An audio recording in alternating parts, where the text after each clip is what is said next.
ہمیں اس رمضان المبارک کے مہینے میں صرف روزہ اور تراویح پڑھنے کی حد تک محدود نہ رکھیں، بلکہ پہلے سے 2 باتوں کا اہتمام کریں۔ انشاءاللہ یہ انسان کی زندگی میں خوشگوار تبدیلی لانے کا ذریعہ بن سکتا ہے۔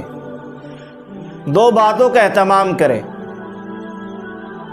پہلی بات، ہم اس رمضان میں یہ عزم کریں، پکا ارادہ کر لیں کہ ہم کوئی گناہ نہیں کریں گے، ورنہ سوچنے کی بات ہے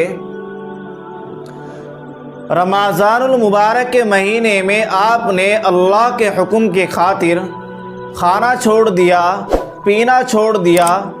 کھانا حلال تھا یا حرام؟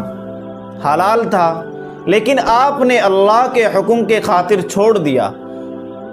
پانی پینا حلال تھا یا حرام؟ حلال تھا، لیکن آپ نے اللہ کے حکم کے خاطر چھوڑ دیا۔ لیکن جو پہلے سے ہی حرام چیزیں تھیں وہ آپ نے نہیں چھوڑی۔ مثلا جھوٹ بولنا حرام تھا، رمضان میں بھی اور غیر رمضان میں بھی، لیکن آپ نے رمضان میں نہیں چھوڑا، تو یہ کیسے روزہ ہوا؟ اس سے تقویٰ کیسے حاصل ہوگا؟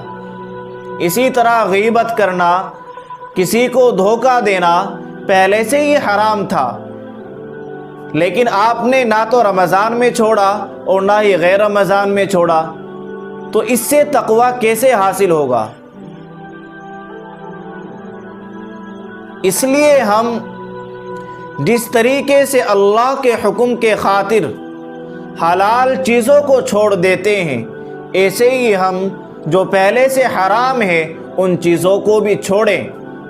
اگر ہم ایسا کریں گے تو انشاءاللہ اس سے تقویٰ حاصل ہوگا، اللہ کا ڈر پیدا ہوگا، اور پھر روزے کے فوائد ہمیں حاصل ہوں گے۔ اگر ہم ایسا نہیں کریں گے، گناہوں سے نہیں بچیں گے، تو پھر میرے بھائیوں کیسے روزہ ہوگا؟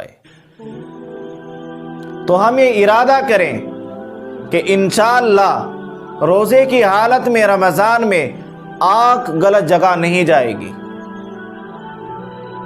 اور زبان غلط بات نہیں بولے گی، کان غلط بات نہیں سنیں گے، اور نہ ہی ہم کسی کو دھوکہ دیں گے، اور نہ ہی حرام غذا کھائیں گے۔ اگر آپ دن بھر روزہ رکھیں گے اور حرام غذا سے افطار کریں گے تو اس سے کیسے تقویٰ حاصل ہوگا؟ یہ کیسا روزہ ہوا؟ تو میرے پیارو، ہم جس طریقے سے حلال چیزوں کو چھوڑتے ہیں اسی طریقے سے ہم حرام چیزوں کو بھی چھوڑیں۔ ہم یہ ارادہ کریں کہ ہم اس رمضان المبارک کے مہینے میں کوئی گناہ نہیں کریں گے انشاءاللہ۔